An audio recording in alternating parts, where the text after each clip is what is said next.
সবাইকে স্বাগতম। এই ভিডিওটার মাধ্যমে আমি দেখাবো কিভাবে অস্ট্রিয়ার স্টুডেন্ট ভিসার জন্য আবেদন করতে হয়, কোথায় ডকুমেন্টস জমা দিতে হবে, কিভাবে অ্যাপয়েন্টমেন্ট নিতে হবে, প্রসেস করতে কতটা সময় লাগতে পারে, কিভাবে ব্যাংক স্টেটমেন্ট দেখাতে হবে। এই দিক নির্দেশনা অনুসরণ করে আপনারা নিজেরাই নিজেদের ভিসা প্রসেস করতে পারবেন বলে আমার বিশ্বাস। আমি আপনাদেরকে ধাপে ধাপে পুরো প্রক্রিয়াটা দেখাবো। সুতরাং শুরু করা যাক।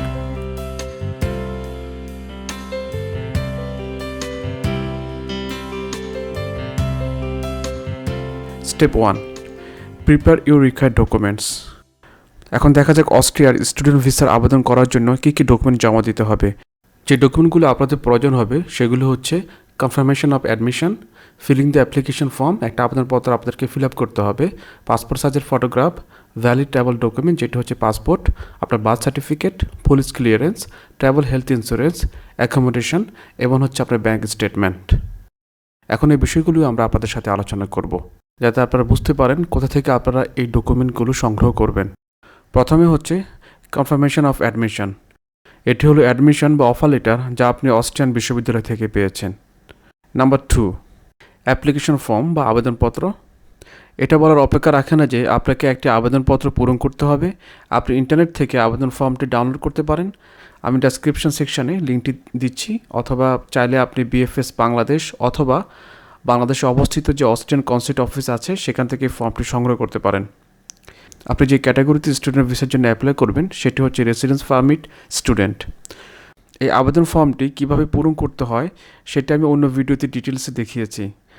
ডেসক্রিপশন সেকশন লিঙ্ক দেওয়া আছে, আপনারা চাইলে দেখে নিতে পারেন। Number 3, passport size photograph. আপনার ইউরোপিয়ান স্ট্যান্ডার্ডের কালার ফটোগ্রাফের প্রয়োজন হবে, যা অবশ্যই 3.5 বাই 4.5 সেন্টিমিটার আকারের হতে হবে। আপনি বাংলাদেশের যে কোনো ভালো স্টুডিওকে জিজ্ঞেস করতে পারেন এবং তারা এটি সহজে করিয়ে দিতে পারবে। অনুগ্রহ করে ছবি এডিট করবেন না এবং ব্যাকগ্রাউন্ডে কোনো ধরনের রং ব্যবহার করবেন না। Number 4, valid travel document. এটি আসলে পাসপোর্ট। আপনার একটি পাসপোর্টের প্রয়োজন। আপনাকে নিশ্চিত করতে হবে যে আপনার পাসপোর্টে মিনিমাম 2টি খালি পৃষ্ঠা রয়েছে। এখানে খুব গুরুত্বপূর্ণ বিষয় হচ্ছে স্টুডেন্ট ভিসা 1 বছরের জন্য বরাদ্দ করা হয়, কিন্তু যদি পাসপোর্টের মেয়াদ 1 বছরের কম হয় তাহলে 1 বছর না দিয়ে পাসপোর্টের মেয়াদ অনুসারে আপনাকে স্টুডেন্ট ভিসা বরাদ্দ করবে। তাই যাদের পাসপোর্টের মেয়াদ 1 বছরের কম আছে আপনারা রিনিউ করে মেয়াদ বাড়িয়ে নেবেন। নাম্বার 5, বার্থ সার্টিফিকেট বা জন্ম সনদ। আপনাকে আপনার বার্থ সার্টিফিকেট যা লিগ্যালাইজ করে জমা দিতে হবে। কীভাবে ডকুমেন্টস লিগ্যালাইজ করতে হয় আমি আপনাদেরকে অন্য একটা ভিডিওতে তা ব্যাখ্যা করব। Number 6, police clearance. আপনাকে একটি পুলিশ ক্লিয়ারেন্স জমা দিতে হবে, যা অবশ্যই 3 মাসের পুরনো নয়। আপনি এটির জন্য বাংলাদেশে অনলাইনে আবেদন করতে পারেন। বাংলাদেশে এটাকে আলাদা করে লিগ্যালাইজ করার দরকার নেই, কারণ কর্তৃপক্ষ আপনাকে লিগ্যালাইজ করেই আপনাকে দেবে। নিচে উল্লিখিত লিঙ্কের মাধ্যমে আপনি অনলাইনে পুলিশ ক্লিয়ারেন্সের জন্য অ্যাপ্লাই করতে পারবেন। Number 7, travel health insurance. আপনি ঢাকার অনেক বিমা কোম্পানি থেকে ট্রাভেল হেলথ ইন্স্যুরেন্স করে নিতে পারবেন এবং এটি ব্যয়বহুল নয়। হয়তো প্রতি মাসের জন্য 4,000 থেকে 6,000 টাকার ভিতরে হয়ে যাবে এবং আপনাকে কমপক্ষে 30 দিনের জন্য বিমা করতে হবে। আপনি যদি ফ্লাই করতে চান উদাহরণস্বরূপ জুলাই মাসে, তাহলে বিমা তারিখ ওই সময়ের মধ্যে থাকলে হবে। এখানে বলে রাখা ভালো যে হেলথ ইন্স্যুরেন্স এবং ট্রাভেল হেলথ ইন্স্যুরেন্স এক বিষয় নয়। ট্রাভেল হেলথ ইন্স্যুরেন্স শুধু যেই দিন আপনি ভ্রমণ করবেন সেই দিনের জন্য প্রযোজ্য হবে এবং মেয়াদ থাকবে, কিন্তু অস্ট্রিয়াতে আসার পর আপনাকে একটি বাধ্যতামূলক হেলথ ইন্স্যুরেন্স করতে হবে। যাই হোক, ভিসা অ্যাপ্লিকেশনের জন্য আপনাকে শুধুমাত্র এখন ট্রাভেল হেলথ ইন্স্যুরেন্স করলেই হবে। Number 8, accommodation.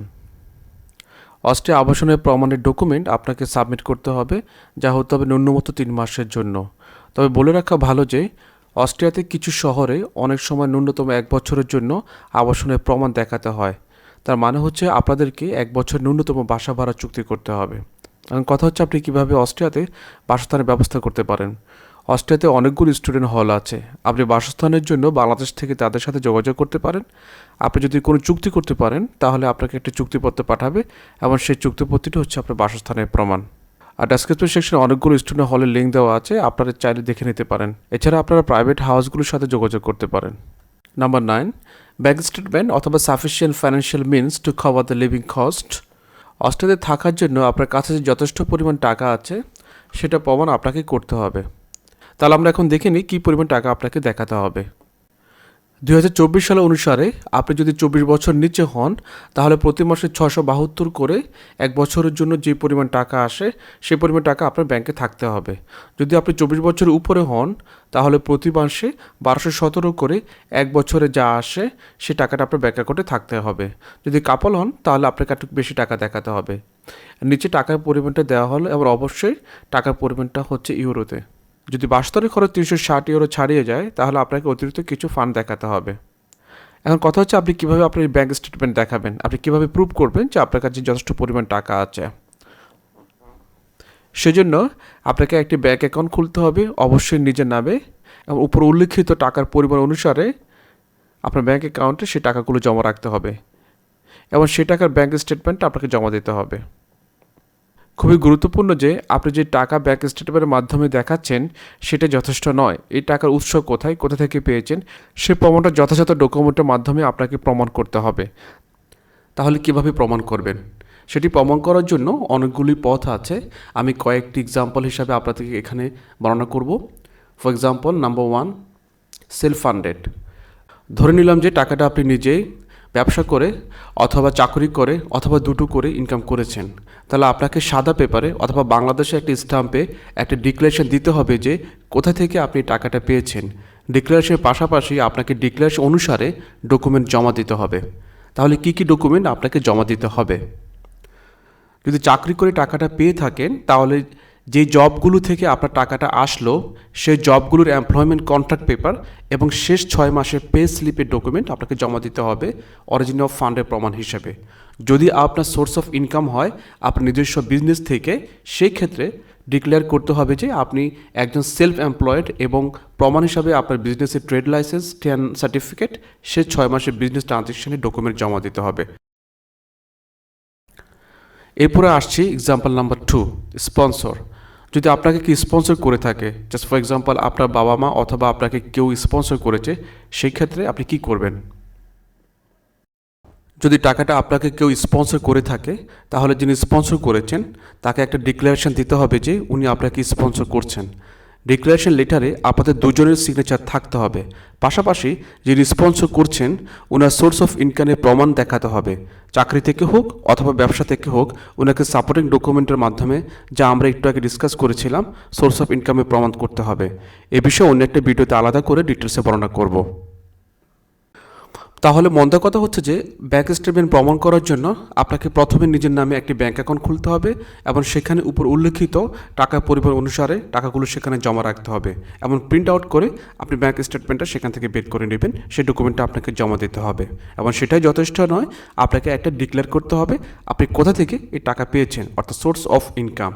সেটা আপনার বিজনেস থেকে হোক, আপনার ব্যবসা থেকে হোক, অথবা আপনি যদি কোনো স্পন্সর পেয়ে থাকেন, যেখান থেকে হোক আপনাদেরকে ডিক্লেয়ার করতে হবে যে আপনি টাকাটা কোথা থেকে পেয়েছেন। ডিক্লারেশন করার জন্য আপনারা যে কোনো একটি সাদা পেপার ব্যবহার করতে পারেন অথবা বাংলাদেশের স্ট্যাম্প ব্যবহার করতে পারেন, যেটার উপরে আপনি ডিক্লারেশন দিতে পারেন। তারপর আপনি ডিক্লারেশনের যেই সোর্স অফ ইনকামের কথা বলেছেন, আপনার টাকাটা কোথা থেকে আসলো সেটি প্রমাণ করার জন্য আপনাকে সাপোর্টিং ডকুমেন্ট দিয়ে সেটাকে প্রমাণ করতে হবে। Now step 2, make an appointment with Austrian Embassy in Delhi by sending an email. আপনাদেরকে ভিসা অ্যাপ্লিকেশন ডকুমেন্টগুলো ইন্ডিয়াতে অবস্থিত অস্ট্রিয়ান অ্যাম্বাসিতে সশরীরে গিয়ে জমা দিতে হবে। তাই অ্যাপয়েন্টমেন্টের জন্য অস্ট্রিয়ান অ্যাম্বাসিতে ইমেল করতে হবে। আপনাদের সুবিধার্থে নিচে ইমেল এবং ওয়েব অ্যাড্রেস দেওয়া হলো। সাধারণত যেদিন আপনারা অ্যাপয়েন্টমেন্টের জন্য রিপ্লাই পাবেন সেই তারিখ থেকে 2 সপ্তাহ সময় ব্যবধান রেখে অ্যাপয়েন্টমেন্ট দিয়ে থাকে।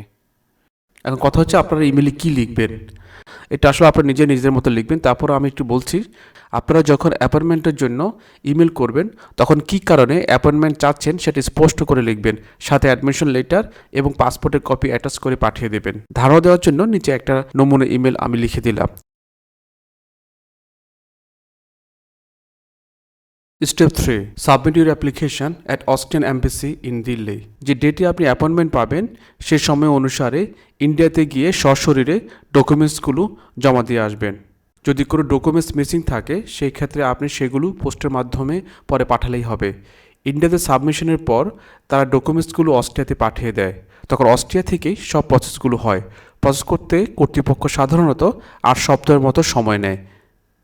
যে সিদ্ধান্তে আসুক না কেন সেটা এমবেসি বা বিএফএস এর মাধ্যমে আপনাকে জানিয়ে দেওয়া হবে এবং পরবর্তীতে কী করতে হবে সেটা আপনাকে জানিয়ে দেওয়া হবে। Step 4, submit your passport for visa.